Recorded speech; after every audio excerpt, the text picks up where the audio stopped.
Good afternoon, everyone. I'm Joe Pryweller, Conference Director for Plastics News. I want to welcome you to the second in our 2018 series of Fireside Chats, fueled by M. Holland and organized by Plastics News.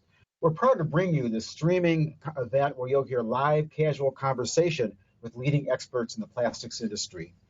You'll have the option to submit questions at any time during this Fireside Chat, and they'll be answered in the order received at the end of the conversation. To submit questions, all you need to do is type your question on the side of on the Q&A icon on the side of your computer screen, and then we'll answer them in the order that they are received. We look forward to your participation and some compelling discussion. Today, we're focusing attention on an important but sometimes overlooked area of plastics distribution, that of trucking, and some of the issues surrounding getting goods and services delivered efficiently. As we all know, an agile supply chain is vital for plastics businesses to maintain a competitive advantage, especially in a global market. Some of the areas we'll be considering today: how do companies successfully navigate today's added challenges of a shrinking driver workforce and increase costs to deliver on time and keep customers happy? Our panelists will share strategies and best practices to achieve supply chain excellence and look at such areas as trucker shortages, polyethylene expansion, international trade issues, and working with supply chain partners. Joining us today to discuss this impressive growth and the industry shifts driving it are Mike Coots, Assistant Vice President of Sales and Marketing for Plastic Express; Jordan Hoffman, Vice President at G&D Trucking, Hoffman Transportation; Mike Mobley, Senior Vice President of Operations at Echo Global Logistics; and Pete Nutley, Vice President of Operations at M. Holland Company. Let me take a moment to share a bit more about each speaker's role in this industry segment. Mike Coots has many years of supply chain experience in both warehousing and transportation of plastics. Jordan Hoffman manages many of the day-to-day operations for trucking and warehousing firm G&D Hoffman. Mike Mobley handles logistics for all things transportation and is versed in the challenges with trucker shortages and deliveries. Pete Nutley works with M. Holland Supply Chain Partners to ensure the best supply, packaging, and transportation processes are in place. Allow me now to turn the conversation over to our four speakers. As a reminder, to ask a question, just open the Q&A icon on the side of your screen and type in your question at any time during this conversation. We'll get to them later in the chat. We'll lead off today's discussion by looking at the issue of trucker shortages and related industry challenges. The U.S. has been experiencing trucker shortages for the past 15 years, ever since the last recession, and that time has led to increased freight costs and service disruptions, and has led to a sense of urgency to find a resolution. I want to share a couple of alarming statistics to get us started today. In the first quarter of 2018 alone, only one truck was available for every 12 loads, the lowest ratio since 2005. And we're in a period where the average age of a truck driver is 55 years old, and where 35% of drivers leave within the first 3 months of employment. With an aging workforce and high turnover, it's little wonder that there's currently a shortage of 50,000 to 60,000 truck drivers in the United States alone. Let's kick off this discussion with Pete Nutley of M. Holland, who can address how the shortage affects resin distribution and plastics especially. Pete, what have you seen out there on the customer side? Sure. Well, in a nutshell, we've seen challenged service rates. In other words, our on-time delivery rates have been more challenging to get to. And additionally, we've seen increase in costs to do the same service that we had been doing prior. But I think it's kind of important to back up to what has been happening to the supply chain over the past year. We're a month away from our fiscal year end, so we're kind of reflecting on some of the challenges that our group has had to work through. This time a year ago is when the hurricanes came into the Gulf Coast, Puerto Rico, and obviously Houston, created some major disruptions in the supply chain. Specifically, Houston infrastructure, in many cases, was wiped out, rail, roads, as well as producers. Houston infrastructure came back relatively quickly. It was actually pretty impressive to see that. I think probably by the end of the year to early January of 18, the infrastructure was pretty much getting back to shape. But certainly we had some disruption in that time. producer disruption, as far as producers still being in force majeure, was continuing on in 2018, causing some challenges. Certainly service rates were low as a result of these supply disruptions and these logistics disruptions, as well as we started to have increase in cost because we're shipping material from longer distances to fill the void that this disruption created. Things leveled off a little bit towards the end of first quarter of 2018, and service rates started to come a little bit more into historical positions, as well as availability seemed to be pretty consistent and good. But then about April, we started to see a shift again. And that shift seemed to be lack of availability in some cases. We've seen increase in costs in particular lanes and certainly in spot pricing. And again, we saw challenges in getting back to on-time delivery to our historical rates. And that seems to coincide with the ELD mandate going live in April of 18. Do you want to explain the ELD mandate a little Sure. bit for us? Yeah, so it was a government a mandate of electronic log devices. So all carriers previously were keeping paper logs of their transit, monitoring their hours, and that now converted to an electronic device.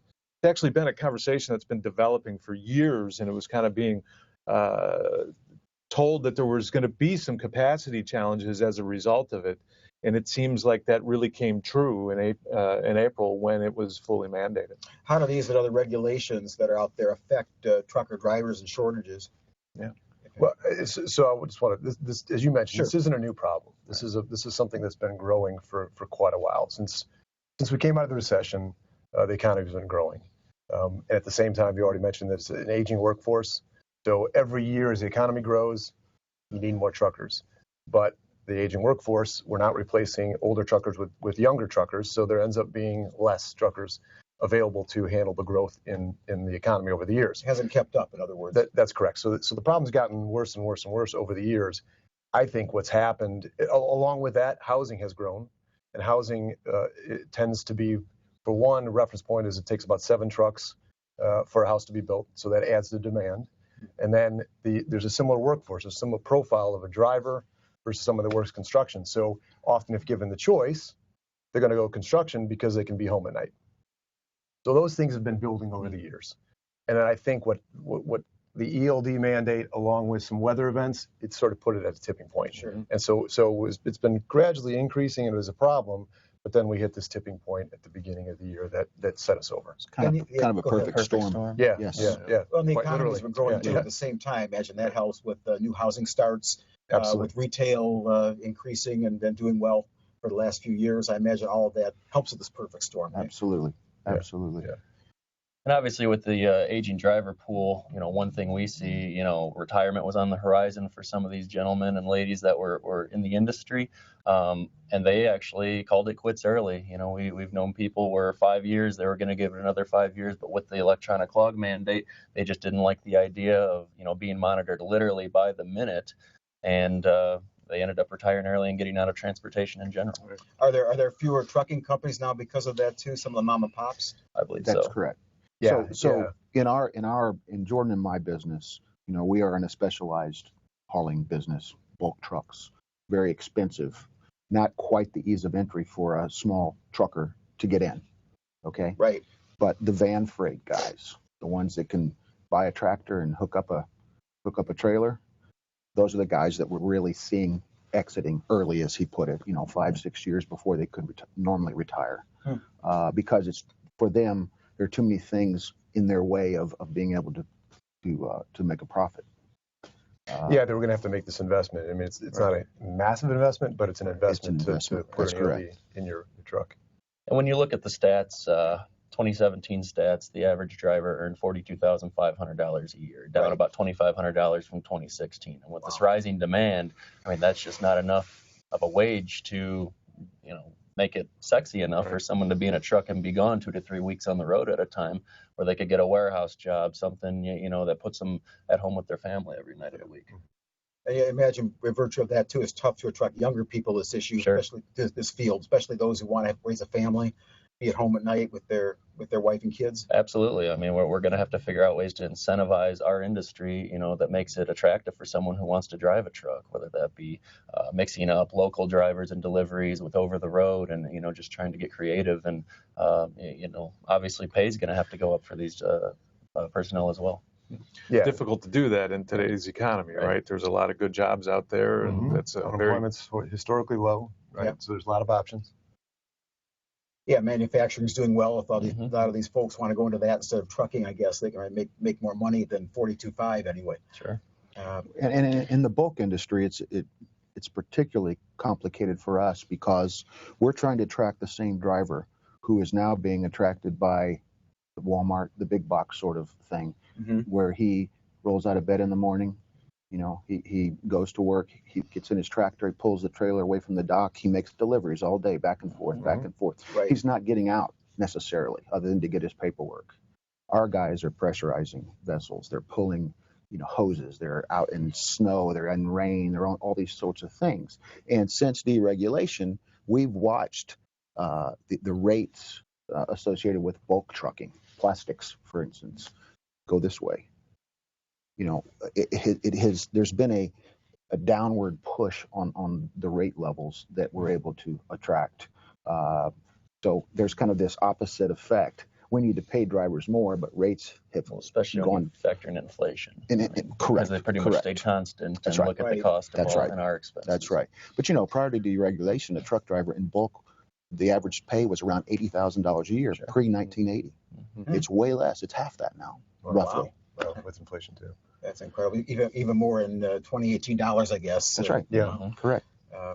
How's that affect? We talk about costs too. I know that I read that some of the big consumer packaged good firms like General Mills, Mondelez, have complained in their quarterly reports of freight costs going up as much as 20%. How that's affecting their bottom line and their costs have to pass on to consumers. Has cost been a major issue too with some of this? Sure. I mean, as the things we're talking about here, supply-demand curve, that the demand has been going up through the things we've just talked about. Adding in some constraints on capacity with the drivers retiring, some reduced flexibility with the ELD has reduced some of the capacity that's out there.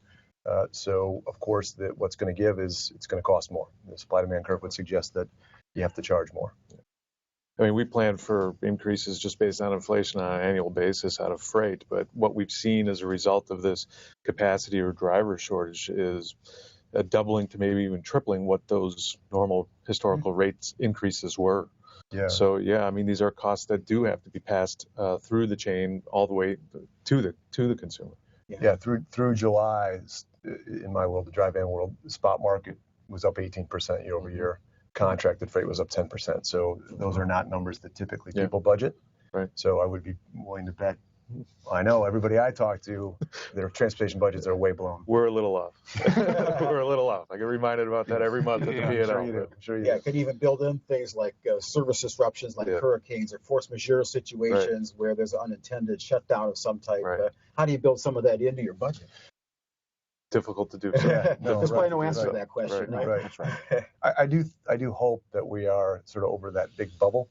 I mean, so as you project forward, I wouldn't expect to have that big of a year-over-year increase, but that's all with the caveat of some hurricane happening, some polar vortex happening, some strike. Or continuation of a strong economy. I mean, so to your point, I mean, I do think we have seen somewhat of a leveling since the initial effects in April. But certainly a strong economy is going to put us in some real challenging places. I mean, I was being counseled about budgets for the next year that, one rate below 3% and another rate increase above 3% for GDP, double digits if GDP is above 3%. So, a lot of things can affect this cost for sure. Oh, sure. Does that harm flexibility too in some cases? What you have available? Yeah, I would say that I mean, at some point, it's interesting. There's regional challenges with this, but there's on availability. But I would say absolutely with the driver shortage, a lot of flexibility that once existed in the marketplace seems to be gone. Booking loads, we're doing that much more in advance than we ever had before. Certainly in the world of bulk trucking. The days of, an order today, book it for tomorrow are getting more and more challenging to fulfill those orders. Yeah, I've certainly seen situations to where in prior years you would communicate a load plan, a planned schedule of picking up loads, and you could make changes to that, and you could tweak it, and a carrier would be tolerant of that. Now, not tolerant of it at all. It's like, no, you told me today, and if it's not today, that rate is off, and it's now into the spot market. Yeah, interestingly, working out of the Gulf Coast as I do, I was part of the whole hurricane thing, and you talk about capacity and flexibility to get trucks and that sort of thing. In the bulk world, we had we saw producers coming to us and paying us a lot of money to secure capacity. It's like an insurance policy, so that they would have, because the railroads are out, as Pete pointed out. They were doing long haul trucks. They're going to Canada from Houston to make a delivery. So trucks are gone for a week. I heard their average radius went from like a 500-mile average bulk truck radius to, in some cases, 1,200-mile radius. That's exactly right. So the point of that is, as a result of the hurricane happening, people were contracting truck capacity, whether they used it or not. So that truck was tied down. So there's another push down on the availability of capacity right there. Yeah, the supply is obviously lower because of that. And ironically, and we've had this discussion, Pete, is that we plan for, we know that these external things are going to happen, hurricanes and floods and whatever, things that are going to impact, whether it's a plant going down, a force majeure, those types of things. So you have to expect the unexpected, but you don't know what that's going to be. Of course. So some of these folks have gone forward from there and said, you know what? We're going to keep this truck capacity tied down. This is continuity planning, business continuity planning. So they're paying a lot of dollars every week for a truck and a driver, whether it moves or it doesn't. Right, and that speaks to the cost, right? It speaks to the cost. Speaks to the cost. Have you found on the trucker side too, Jordan, that you can't be as flexible with your drivers and from your perspective on the other side of things? I'm happy today that we've got different modes of transportation representing what we're talking about today, because Mike's world and our world are two completely different animals. Right. And while obviously cost is a huge issue, and yes, everyone's seen rising costs, even on our end, the rising expenses that we just haven't been able to pass along for the longest time, and now everything's kind of coming to fruition at once and coming to a head. But we look more at efficiencies and what we are losing out on given the current market conditions. Obviously, the regulations where, the law technically hasn't changed from the paper logs to what the ELDs are mandating. But, as I mentioned earlier, you're literally being tracked by the minute where, prior to ELDs, there were some realistic flexibilities that, drivers could present a legal log, but just be a little more flexible there. And there's costs involved, obviously. Oh, absolutely. So obviously, you're in a market where we've gotten to a customer base who expects deliveries at a certain time, and you've only got so many assets. So, it's working with those customers, trying to educate them on the current market conditions and the hardships that we deal with, so we can still maintain a level of service that they're used to. And obviously, we want to continue to keep cost as a steady level as possible. So working with them to try and open up receiving hours, their conveying systems and their piping systems, just to try and create a more efficient system to where we can get out and we're not being held up. That cuts into valuable driving time for these drivers. Sure. Well, on your end, too, you're hampered quite a bit by the 60,000 driver shortage in the U.S. alone. Is that something you can counteract at all? That puts a big burden on your business, I imagine. Sure. I know you don't have 50,000 worker shortage, but you must be short workers too, I imagine. Yeah, we're very fortunate, and us gentlemen were discussing before this. I think it's regional, but we're fortunate to where we've got between a 2% and 3% turnover rate, where last year the transportation industry averaged 97% turnover. Wow, so 97%. So, we're very fortunate and blessed that we're able to have an employee base that, stays loyal and true. But, that comes with a price as well. We feel that turnover is just a huge added cost that we don't want to deal with. And obviously, paying a little more up front and, making them feel like they have a stake in something and being part of something and secure, and promoting the family value is something that our employees our driver base wants to be a part of. I was going to say, what's your secret sauce to have that low turnover compared to others? Is it just paying them better? It's that it's cultural ownership, being involved in the day-to-day operations, them having a direct line to ownership, and obviously that's not possible with larger corporations sometimes. But great benefits, full paid benefits for them and their families, and really just them taking pride in what they do, and because really they're the representation of not only our company but our customer base as well. Companies like M. Holland and the suppliers and other distributors that we haul for, it's really the customer that sees their face every day, and more so than any of ours. So they've got a lot on their plate. They've got a lot of different hats to wear, and they deserve to be rewarded for that. Is it tough to go ahead? I was just going to say our turnover rate is higher than Jordan's. We're represented in 37 different locations around the country. Okay, and it is a very cultural. It's a regional thing in terms of where we're seeing the opportunity. We'll call it. On the West Coast, we're about 5% per annum. Our average across the board is around 10%, which is still a really good number relative to the market. It is. Ironically, our East Coast presence, drivers are approaching six figures. And the turnover rate for us is way higher than that average. That seems it's a cultural contradictory. It does. It's a very, very, the East Coast is a difficult place, with traffic and all those sorts of things. Sure. We provide, some of the tools that we have is every new driver gets a new tractor. We have beautiful equipment. They're driving, as nice of equipment as you're going to see on the road, and they keep that tractor for 6 years. Okay, each new guy that comes in gets a new tractor. There's no hand-me-downs. So we're trying to do things like that to incent those guys to want to be there. Pride in ownership. Pride of ownership. What's the average age of? Are you guys able to identify young guys? Our average age driver is 50. 50. But are you able to attract some of the younger people too? We are. Are you? We are. Again, regionally, it's different. In the Gulf Coast, our drivers are, I'm going to guess, the average age range is maybe 40. Okay, so they've got some time left. The West Coast is a younger group. The Midwest is probably some of our older guys, but they're our hardest working 55 guys. to 57, yeah. And then the East Coast, it's all over the range. And they will move on for anything. It's really, really hard to retain drivers in the Northeast. So it's cultural, it's regional, it's all those things.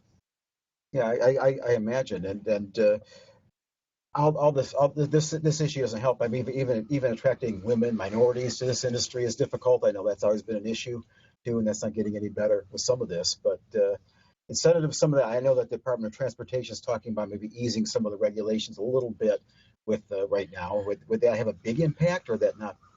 Well, I read an article a couple days ago that was some beginning of legislation that was being introduced that would, sort of my opinion, sort of get back to what was actually in place before, and this Jordan used the term reasonable flexibility, and so where you're stuck on the side of the road, you're waiting to do a delivery, or you're stuck in traffic with ELDs now, that's time being taken versus, is it reasonable that you would punch off the clock if you pulled off to the side of the road? I didn't read in full detail what the article was, but it was along those lines of providing some of that back into the market. Yeah, I know there's even regulations on having to check for sleep apnea with the driver, for instance. So it'd be one, or monitoring how fast they go on the highway, essentially. Yeah, there's regulators that put on. So there's a lot of restrictions at the moment too with some of that. Yeah. That but we're finding. A lot of us, from a regulatory standpoint, our voices are being heard on Capitol Hill with legislation. We're members of the NTTC, National Tank Truck Carriers Association. We've got a direct line of communication for concerns to try and ease up on some of these regulations, because I think all of us would agree we have no issues with the hours of service in general. It's just, let's be realistic. Someone who's in traffic for 3 hours, why should that time be docked against available driving time? So being able to turn on and off that clock within reason reason, when you run into uncontrolled variables. It's even more than just, the navigating through traffic, but isn't it sitting at a dock, Exactly. waiting to be unloaded? Absolutely. The extended hours of unloading a bulk truck. Sure, I mean, that all counts. An interesting statistic, Pete. I did a study. This is just internally in our own company, and a driver is allowed 14 hours a day to work. 11 those hours can be on duty driving, and then 3 hours which are considered on duty not driving. When you take a 300-mile radius distribution network, which is typically what we do with suppliers, it's a little larger, around 500.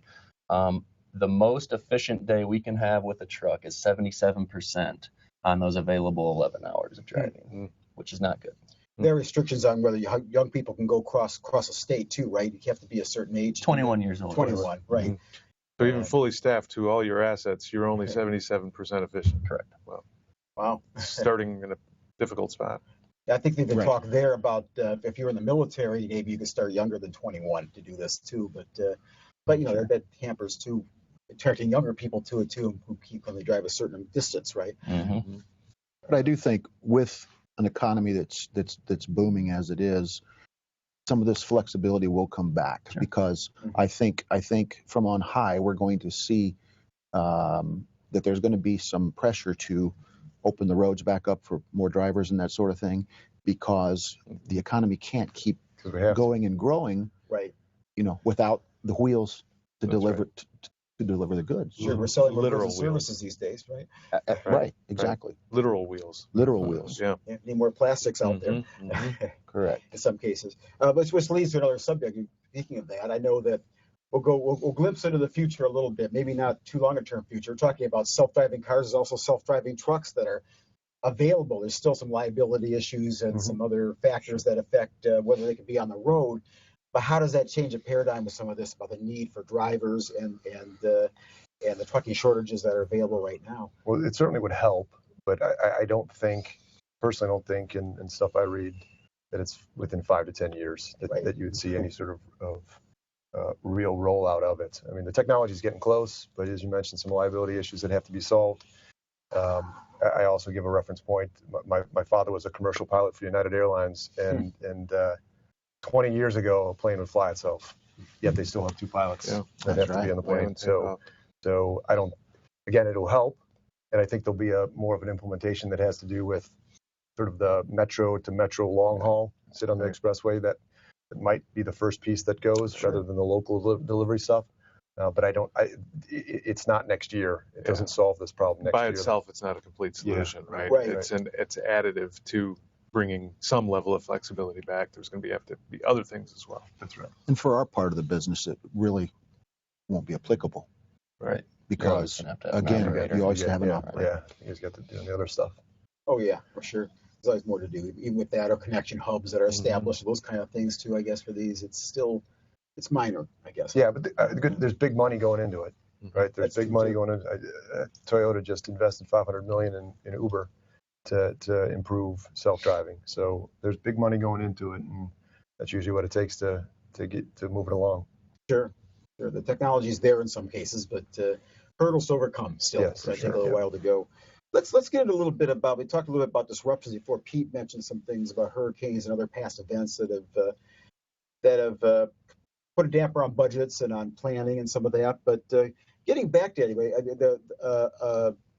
another disruptor now that's coming about is the polyethylene expansion that's happening. I mean, we've put 9 or 10 billion pounds of polyethylene in the U.S. market over the past few years, and there's as much as 15 billion pounds expected over the next few years coming on the market. What does that mean, Pete, for the issue of trucking and resin distribution? Yeah, well, I think it's going to be another significant disruptor and another demand on capacity that's already somewhat challenged right now. Certainly, there's been a lot of investment in infrastructure to support this growth, right? And it's more regional than national. But Houston in and of itself, I think I heard a statistic somewhere around 3 years ago. The infrastructure needed there's a large belief that a vast majority of this added polyethylene is going to be exported, and it needs to be packaged in order for that to be done. Sure. And so there's been significant investment in packaging equipment. I think I was hearing somewhere there's maybe 9 FFS machines 3 years ago, form, fill, seal. That's the high-speed packaging equipment necessary. There's now, 31 or something like that? 32, I believe. Yeah. Wow. So there's a lot of investment happening to prepare for it. But what's going to be interesting is it's still going to require trucks to get it from warehouses to ports. Oh, sure. And so we're still going to have as the exporting picks up, it's going to certainly be a significant drain on that demand. Is it already a drain on the demand with the 9 or 10 billion that was added? It's becoming a drain. Yeah. It's becoming a drain. We see this progression. A majority of this material has not gone for export yet. A lot of it is still sitting in inventory, in rail cars or in silos or wherever. So we started to feel this a few months ago. We started to see things start to ramp up a bit. There are not enough dray carriers in Houston, Texas, for example, to handle all of this. So what you have, and ways to ease the supply chain, is you have people starting to invest in other locations. Like if you take a city like Houston, you say you have the 610 loop, you have Beltway 8. Okay, well, Houston would be the 610 loop in this illustration. Dallas becomes Beltway 8. Right. They're going to start shipping, train loads of cars to Dallas because there's a mountain of container availability there. Okay, they'll package it in Dallas. What can't be handled in Houston will go out to places like Dallas or to the East Coast, Charleston, Savannah, Norfolk, and it'll be packaged there, put in containers because there's excess capacity in containers and more dray carriers. Yeah. Okay. So the bubble will get really, really tight in Houston before you see a lot of that happen, but it's going to come. Yeah. It'll be shifting once they can't handle it there. It'll go someplace else. Right. That's right.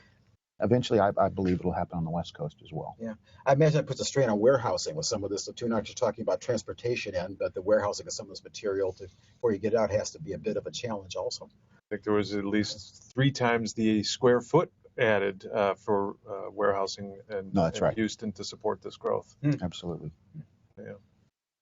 Has it affected your business that way too with the warehousing of some of this? Well, I certainly have a lot of place to put material. That's for sure. Okay, that's good. That's good. Our export volume has not picked up to, as Mike has talked about. It's not just us. That market itself has not really become the full market that we anticipate it to be. There's certainly, I think the one thing it has done is we're using assets that were designed for high throughput to do some very unusual things, right? So we're kind of finding ways to make them busy and get some value out of those assets. But I don't think they're being utilized to the efficiency that they would be designed for. No. I guess we can't complain too much about the expansion of polyethylene. That's a good thing. It's a great thing. It's a great thing. But it has created sort of this reactive, sort of herky-jerky motion within those of us that are in the warehousing piece, because as he pointed out, we're doing other things, domestic boxing or super sacks, with on one-off materials, things that their sales force are out there, pounding the turf looking for opportunity when there isn't an export opportunity yet. Right. Okay. Right. So what we're built for and what we're doing are two parallel things. Okay. But but we see the migration starting to happen. Until a couple of weeks ago when the Chinese tariffs came into play, we had really started to see things were starting to take off. Okay. That obviously put another wrinkle on that raisin for sure. Right. Because things kind of came to a grinding halt. Okay. Again, we have to react to what's going on in the environment. Hey, let's go there for a minute about Chinese tariffs. I know that the talk is Chinese goods that are imported as much as $50 to $60 billion worth of imports from China would be taxed with tariffs ranging from 5 to 25% duties.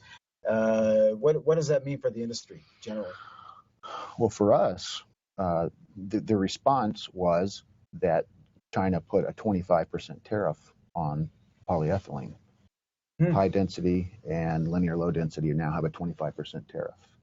I can tell you anecdotally, for us, in the period of the week that the tariffs were announced, we had on the order of 150 or so containers that were already at the port that were brought back to us to put back in inventory. Wow. Very precious space that we needed, and all of a sudden it's back. Okay, so now we're kind of in this holding pattern until they figure out what's going on. So Drop of a hat, that changed. Yeah, so and it could change. Yeah. It could it's a change. Like, disruptor. One of the many one of the disruptors we talked to. Absolutely So right. Disrupts the supply chain, Yeah. ripples through.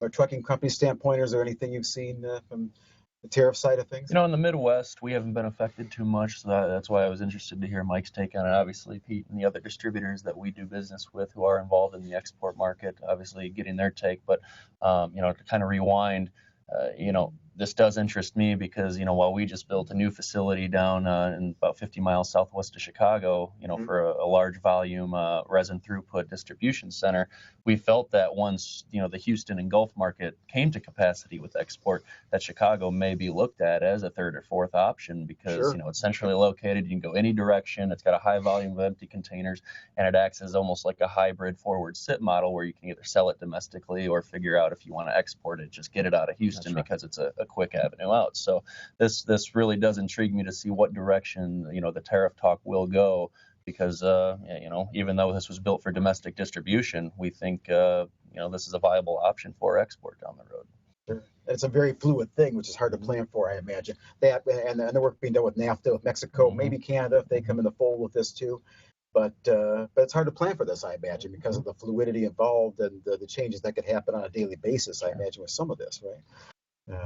How do you plan for something like this? Is there a way to do that? I don't know that you plan with the best intentions and through nimbleness you react to what the market's doing. What's doing. Yeah. I think we talked before about nimbleness being a key word in many cases, and that's a nice word to use. But can you be nimble with trucker shortages going on and some of the industry disruptors that are happening? How do you be nimble in this type of environment? Yeah. I guess in that particular situation, I think everybody that's part of the supply chain needs to look at their portion of it to see what kind of flexibility we can bring back, right? So you're right, nimbleness is going to be challenging, but I do think we need to find a way to bring some space back to our supply chain. What could that look like? That could look like for my customer base, maybe ordering earlier. Maybe ordering more than you normally have ordered. Maybe opening up a delivery window instead of expecting material on a particular day. Give me a 3 to 4 day window to get product to you. I think again, we all have to look at pieces of our supply chains in which we can find some flexibility, share information, and be very strategic, and bring some transparency to the rest of the supply chain on what your real needs are and through talking it through, maybe we can find some ways to get some flexibility back. And it has to happen all the way through the system. That's to my customer and to his customer. Everybody has to be a part of that solution. Okay. We can't bury our head in the sand because this problem is not going to go away. Right. Imagine that this could go on for a while, especially the economy the way it is, and it will go on for a while. Yeah. I think what is a 50,000 driver shortage? I've seen some articles that said within 10 years it could be 500,000 driver shortage. 10 times what it is today. But you know, Jordan and I have talked a bit, and we've actually offered customers like Holland our services to bring our expertise, whether it's us or our operations folks, out with them to visit customers, as you put it, to look at their piping schematics, however they're set up, to talk with them about how they can help us be more efficient for them, letting us come in between 6 p.m. and 6 a.m., for example, when the roads aren't busy. Going back to the ELD thing, the guy can get there in 30 minutes rather than 2 hours. Well, that's an hour and a half efficiency gain we get if we can deliver at 8 p.m. versus 8 a.m. So those types of things, we're willing to go out and evangelize this and to help their customers with those types of solutions, to get them to help us so that we can do. There's a lot of education that has to occur, right? I think you started this by saying there wasn't a lot of knowledge about this particular part of the industry because we've largely asked for services and gotten them to our desire. But now that's significantly being challenged. And so we do have to educate people on what it takes to move things through the supply chain, again, so we can all kind of contribute back. I don't think there's a silver bullet in this. I think it's everybody's contribution. Yeah, you seeing that too, Jordan? Oh, absolutely. I mean, we're on a big initiative now, offering our entire customer base, like Mike said, a partnership to go out collectively to the end users and say, what can we do to improve the situation? Because, obviously the efficiencies that we gain, we can pass through them, and they're, just less traffic throughout their entire site. Obviously cost efficiencies, demurrage is a big issue, being held up for 3, 4, 5 hours at a time with an asset and a driver. That cuts into hours of service, and that's higher cost for the customer and then the end user. So the more efficiencies we can gain, those can be passed through, and they can still continue to expect the same great service that they've always gotten from us. Oh, sure. So you're working pretty closely with your customers at the moment? Yes. And, up and down, whether it's a carrier, customer, shipper, anybody, warehouse, all those areas. Mm-hmm.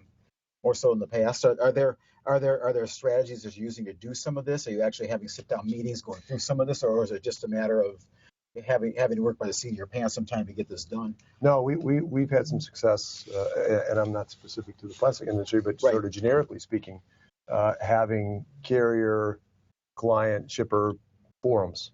And so we have forums. business reviews where we go through and we bring carriers in to talk about what the challenges have been and why they are either a good shipper, I don't want to say a bad shipper, but better or worse shipper, and what are the things that could be done to improve, like when I'm ready, when you schedule a pickup, product ideally is ready. So the guy doesn't come and have to wait and burn hours. When I'm doing a delivery, make sure there's a dock door to actually do the delivery. I think those are kind of simple ones, but then there's lots of things like packaging and other things that ripple through. And when you're in your own world thinking about your own business, you don't necessarily know it's a problem for somebody else until you have a sit down and walk through those issues. Yeah, we've been actively educating the market as much as we possibly can. We've got FAQs that have been put out. We've got some blog posts that have been done. Additionally, this type of panel we've been hosting in other venues to really try to evangelize this message. So I think we're certainly going to take up the challenge from our partners here to bring it to as many people as we possibly can. We're getting a lot of positive feedback too. Very positive. Many resin salesmen, operations personnel have reached out to us and say, hey, we think this is a great idea. We'd love to partner with you and see where we can gain efficiencies on the end user side. Yeah. Some of it's really just been connecting dots that nobody's ever thought to connect before, right? That's just the way it's been, and that's right. That's exactly right. And in that sales force, who's so critical to this process, from the forums that we've been involved in, they really didn't know. Right. So this is the message, and they're receiving it very well. I've been very impressed with the feedback that we're getting. So that trickle down, I mean, they're the one that's going to help us get in there to get that message out. We're getting near the end of our time. We want to open up for questions, but I'll ask you all for any final comments you might have on how we're addressing the trucker shortage, what's being done, how you're working with your supply chain partners, anything that what kind of message you want to impart to those listening to this chat today. Sure. Let's go down and start with Pete, I guess, over here. We're doing some very functional things. We're investing in technology, so we're expanding our TMS and launching out a new system here within the next 30 days, in which we look to optimize our outbound shipments, do some more combination of outbound shipments, do some better planning. Again, we're approaching our customer base about trying to find ways to bring flexibility back to the supply chain through, again, ordering larger volumes, ordering earlier, giving us broader delivery windows than historically had been there. And again, by participating in forums like this and evangelizing this message and leaning into the community to ask for assistance, because it's going to take all of us to do it. Sure. Mike? So I would say share information across your full supply chain. The more you're talking, the more about challenges that you share with your partners, the better chances you're going to have of solving them. Be predictable as you can be. Obviously, flexibility is good, but be predictable as you can be. And then for the inevitable disruption, try to introduce some redundancies if possible. Give an example of, I used to import product from Asia through Long Beach. There was a Long Beach strike. So from then on, I alternated from Tacoma to Long Beach so that I would always have an option if something went down in one of the ports. Jordan? Obviously just having a long-term perspective on how we can improve, the industry as a whole. One of those being on the regulatory perspective of it. Working with the government and trying to get them to understand what the hardships are as to why we need more flexibility in a growing economy. From a customer side, basically what Pete and Mike said was working with our customer base, with the end users, to try and gain those efficiencies, to try and create a culture and understanding why we need to have that flexibility. And obviously attracting a younger generation of driver and figuring out ways to incentivize the market, because if we don't battle this trucker shortage, then we're ultimately going to be out of business or be in a very bad way. Sure. Mike? One of the most simplistic ways that I can think of that will help us is for our customers to be sensitive to that truck driver. Be sensitive to the fact that he or she, deals with all these things that we've been talking about. The challenges of driving a truck. It's a hard job. Okay. Try to get them in, get them out. Try to give them a place to use the restroom or to get a cup of coffee or those types of things, rather than keeping them sitting in a truck for 3 hours while, you wait and do what you're doing while they're out there going, man, I just lost 3 hours of productivity. Right. So just be sensitive to those types of things. That's a very rudimentary thing for me to say, but that's where it really starts. Is we've got to be sensitive to that truck driver. That's a great point. Yes, absolutely. Let's get to a few questions. Someone want to know the 60,000 driver shortage. Is this specific to independent drivers or inclusive of the big box stores like a Walmart as well? Or where is this hitting the most, this shortage? It's an estimate for one. There's no exact metric to it, and it's across the industry, so it includes the private industry associated with Walmart's own drivers, and then the more public sector too. Yeah, small, large. Does it make any difference? No, it's across the board. Yeah, I think we already touched that the latest trends is the smaller trucker. The independent operator is more challenged, and so they're backing out more. So there's still tons of small firms out there, the 5 to 10 truck firm, but that's where they're getting more challenge. Oh, sure. The bigger firms are hurt too, obviously, if they can't deliver. They have a lot more to deal with as far as number of drivers and all that also. So I imagine it's everybody. Yeah, across the board. The vans, the fleets, some of all that. So should trucking companies push the government to permit double and triple trailer hauls to help fill demand? Anybody want to tackle that one? That would be difficult, really, just from an expense point of view. I mean, we're pretty much set up and geared up to handle a certain model with the assets we have in place, and I think there would be a great amount of expense involved. I know for our business, at least in the bulk side, to try and completely change the model and the way we're doing business right now. So, I mean, Mike, what do you see? Infrastructure would be really challenged with that, because those increased weights are going to tear up the roads worse than they're already torn up and that sort of thing. I mean, go to Mexico and you see it. The roads are largely in disrepair, and they've got, I call them Romeo and Juliet's, two trailers running one behind the other with one truck, and they'll haul 100,000 pounds or something like that. But it is tearing up the roads. So we would have to do some major overhaul of our infrastructure to be able to support something. And some of that is occurring, right? Like it is. Specifically in Houston, there was a need to expand the heavyweight corridor of Houston. So legislation has been passed to allow heavier trucks, more of them, to travel the highway there. Right. Some of the infrastructure improvements, that going to make a difference with some of this that they're being talked about? I don't know if they're occurring yet, but at least being talked about. Yeah, I would imagine. I would think so. Yeah. And again, if you'd like to ask a question, just click the Q&A icon on the side of your computer screen. We have time for more questions, so go ahead and ask. Go on with this. Do you expect freight costs to go up next year? We're already at pretty high levels as it is. Is that going to continue to escalate? It's yes. I mean, everything we said from macro level, they're still in place, right? So as long as we're projecting the economy to continue to grow, we didn't solve today the shortage problem. You cited an imbalance of loads to available trucks to loads already, and if the economy continues to grow, that's probably just going to continue to get worse. That's right. We're in budgeting season right now for the new year, and we are planning for increase in that. Yeah, and again, what you can't predict is, will this be a mild winter? Will it be a difficult winter? Will there Any be hurricanes? disruption will just multiply it even that's more, right? That's right. How do the tariffs play out? There's so many things that could happen that will potentially spike things again. Oh, sure. You have to plan for disruption, I guess, anyway. That's realistic.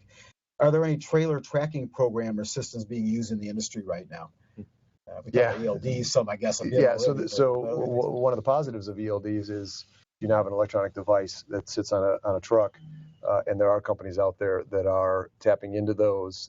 They've been out there with cell phones and other types of devices, but now with ELDs across the board, they're able to tap into that. So there are many advantages from a tracking perspective that you can tap that information. So there are efficiencies that in my business we gain that we used to have a very people process that would track loads. That's going to get better. And then there's also some additional functionality that can be put as far as geofencing. So you could put a destination's geocode in, put a fence around it, and then sort of automate a pickup or a delivery as far as the status is concerned. So those are things that are good from what's coming.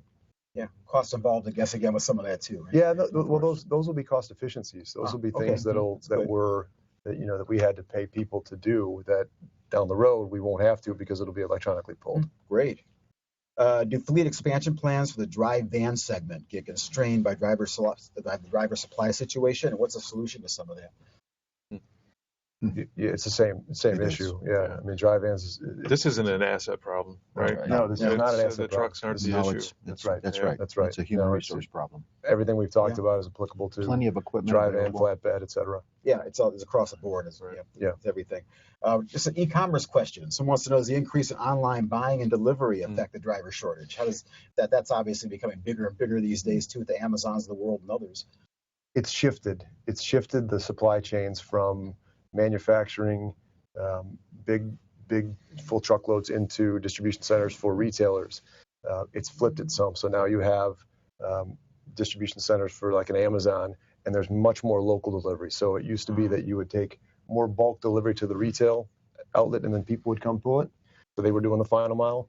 Now you've got a lot more requirement for final mile through the shift of online. Yeah. And so you're seeing that as far as trucking firms. There's a lot, like I think Amazon actually just put something out that they're looking for franchises in metro areas. Yeah, they try to do it on their own. They try to go to the Uber model and sort of engage their own drivers through an Uber kind of model. They backed out of that, and now they're asking for people to set up their own firms with local delivery, which in the big picture of things would cause more trouble for over the road, because now you've got a driver that would have an option to drive local.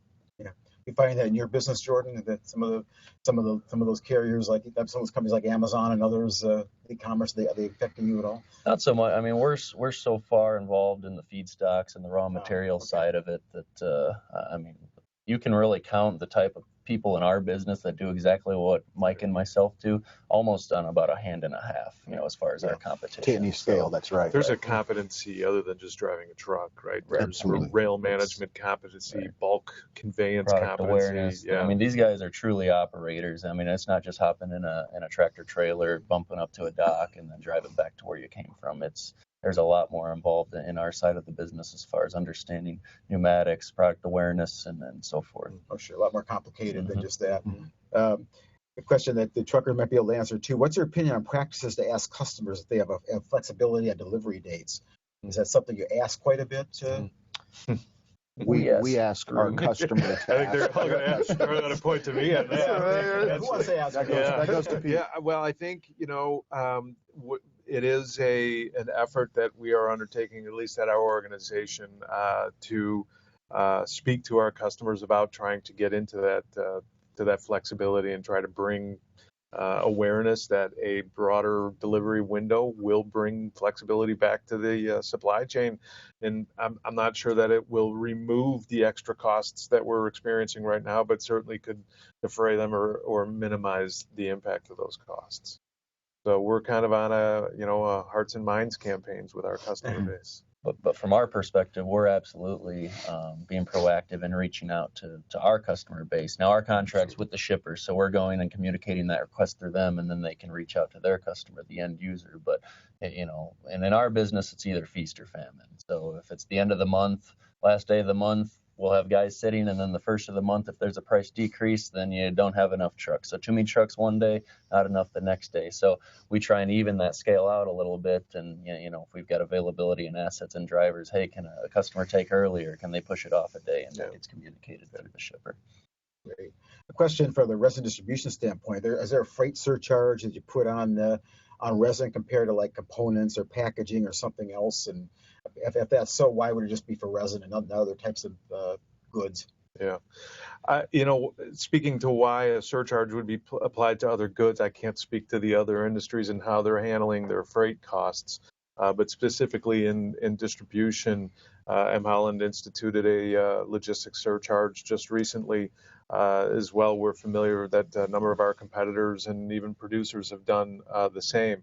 It's really an effort to try to address the additional charges that we're paying right now as a result of what's happening in this shortage. Again, to other industries, I'm not sure I can explain what they would do or wouldn't do with their freight charges. Okay. One more question, and then we'll wrap up. And if you didn't get questions answered, you could reach out and we could. But I think anyway, you answered a lot of this during the conversation. It's been great. Question is, do trucking firms partner more with rail freight containers to look at potential solutions through that avenue? Is trucking and rail work hand in hand, I guess, in collaboration efforts? Yeah. What you'll see in the industry is as over-the-road costs go up, rail becomes more of an option. You see tendencies of volume moves to rail, and then if over-the-road comes back down, then it'll move more to, because there's a flexibility with over-the-road that is a little less flexible on rail. But a lot of over-the-road companies, big over-the-road companies, will use rail for line haul pieces of things. They'll do a local pickup, they'll put it on rail, take it to another metro, and then dray it from pick it up and deliver it on the other end. And they've been using that model for years. Absolutely. Nothing's really changed. Absolutely. Intermodal has increed recently as a result of this ELD. Their demand has picked up quite a bit. Yeah.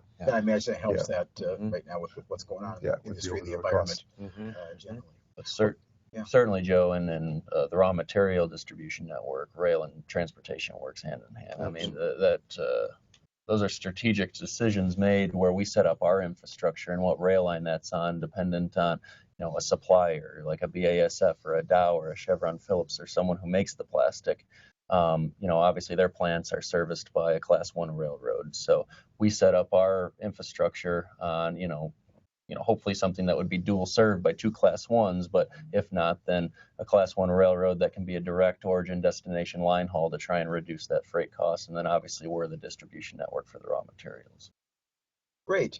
Well, excellent conversation. And we covered a lot of ground today too with a lot of this. And I think we answered a lot of questions. There's still questions being answered how to handle a shortage, but at least we're making some headway with education, with understanding what can be done with nimbleness that can happen within the industry and collaboration. So a lot of positive areas that come out of this, even though the situation might stay unresolved and difficult for some people too at the same time. Did I summarize that right? Yeah, absolutely. Excellent. I want to again thank Mike Coots of Plastic Express, Jordan Hoffman of G&D Trucking, Hoffman Transportation, Mike Mobley of Echo Global Logistics, and Pete Nutley of M. Holland Company for the great conversation that we had today.